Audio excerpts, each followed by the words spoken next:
Yo, what's up? Magandang umaga ka primo. Okay, ngayon ipapakita ko sa inyo dito, matatagpuan pala sa Pilipinas yung pinakamaliit na pipino sa buong mundo. Okay, sige, tapusin nyo itong video na to. Tapos ipapakita ko rin sa inyo na talagang nakakain din, na walang pinagkaiba talaga sa pipino, pati yung dahon niya. Kaya tara, tingnan natin. Ito siya, ipapakita ko sa inyo. Siguro marami din to sa inyo. Ayan, ayan. Ayan.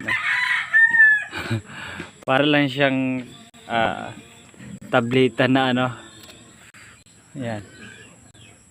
Di ba? Parang capsule. Okay, kukuha tayo at kakainin natin.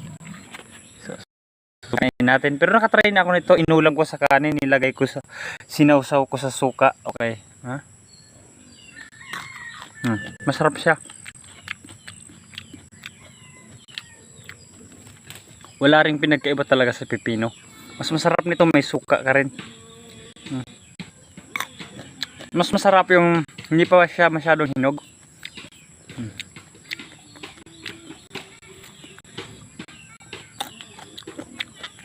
Okay.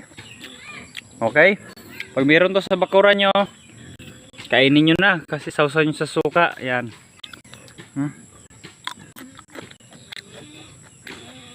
Okay. Mag-subscribe. Good luck.